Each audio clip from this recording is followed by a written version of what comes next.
Vivo Y51 Pro 5G আজকে আমি unboxing করব।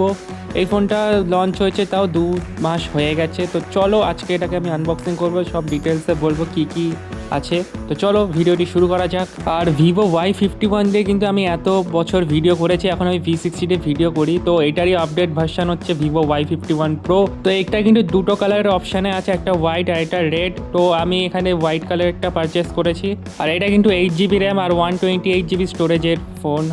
বক্সের ভিতরে কিন্তু এখানে 44 ওয়াটের একটা ফ্ল্যাশ চার্জার প্রোভাইড করেছে ভিভো। ফুল চার্জ হতে মোটামুটি 1 ঘন্টার মতন লাগবে। আর এটা type A to type C একটা কেবিলও প্রোভাইড করেছে। আর এটা হচ্ছে সিম ইজেক্টর টুল। আর এই যে হচ্ছে এটার কেবিলের কোয়ালিটিটা খুব ভালো দিয়েছে। আর এছাড়া বক্সের মধ্যে কিন্তু ইউজার ম্যানুয়াল আর একটা কেসও প্রোভাইড করেছে, যেটা আমি ফোনের মধ্যে লাগিয়ে নিয়েছি। তো চলো এবার ফোনে ডাইরেক্ট যাওয়া যাক। হচ্ছে ফোন এখানে হচ্ছে 6.77 ইঞ্চের একটা LCD ডিসপ্লে 120 হার্টসের। আর পিছনে এটা কিন্তু ম্যাট ফিনিশ আছে, পলিকার্বনেটের ফ্রেম দিয়ে এটা আসছে। আর এই যে হচ্ছে এটার 50 মেগাপিক্সেলের মেইন সেন্সার, এটা কোনো আলট্রা ওয়াইড সেন্সার দেয়নি, এটা একদিকে খারাপ করেছে। আর পোর্ট্রেটে 3টে ফোকাল লেন্থ আমরা পাচ্ছি। আর ভিডিওটা এখানে আমরা 1080p 30 অপশান পাচ্ছি। আর 4K ভিডিও এটা হয়, কিন্তু 1080p 60 FPS এর কোনো অপশান নেই। আর এছাড়াও কিন্তু এখানে টাইম ল্যান্ডস্কেপ, ডগ স্ক্যানার, তাছাড়া slow motion, under water photography তোমার এই ফোন দিয়ে করা যাবে। IP68-69 এর রেটিং আছে এই ফোনে। সেলফি ক্যামেরা এখানে 8 মেগাপিক্সেলের সেন্সার ইউজ করেছে, যেটা T5X এ অ্যাটলিস্ট 32 করেছিল, এখানেও 32 কিন্তু করা যেত।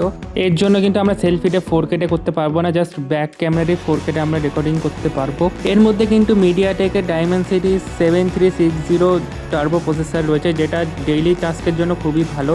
নর্মাল ইউজিং বা নর্মাল গেমিংয়ের জন্য এই ফোনটা খুবই ভালো। আর এই ফোনটা কিন্তু অ্যান্ড্রয়েড 16-এর সাথে 3 বছরের আপডেট নিয়ে আসে, অরিজিন OS 6-এই রয়েছে। ব্যাটারি ডিপার্টমেন্টে দেখতে গেলে 7200 mAh একটা বড় ব্যাটারি আছে, যেটা 2 দিন আরামসে চলে যাবে। Y51 Pro 5G এর সেটিংসে দেখিয়ে দিচ্ছি, 128GB স্টোরেজ আর 8GB এক্সটেন্ড করতে পারো র্যামটা। ব্যাটারি এই ফোনে খুব প্লাস একটা পয়েন্ট। এই ফোনটা ভিভো T5X আর iQOO Z11X এই 3টে ফোন ধরতে গেলে পুরো একই রকম, একটু হয়তো এদিক ওদিক আছে। কিন্তু আমি বলবো এই ফোনটা না নিয়ে তোমরা যদি ভিভো T5X নাও, ওটাই তোমাদের জন্য একটা বেটার ডিল হবে এই ফোনটার থেকেও। বা তোমরা চাইলে ওপো K30 নিতে পারো, ওটাও কিন্তু এর থেকে একটা ভালো ডিল হবে। কারণ এই ফোনের যা প্রাইস, ওই প্রাইসে তোমরা T5X 256GB স্টোরেজের পেয়ে যাবে ভেরিয়েন্টটা। তো এটাই ছিল আজকের এই ফোনটার রিভিউ। আমার পার্সোনালি বলতে গেলে এই ফোনটা একটু ওভার প্রাইস ফোন আমার লেগেছে। ভিভো T5X এর থেকে বেটার একটা ডিল, তাই আমি বারবার বললাম।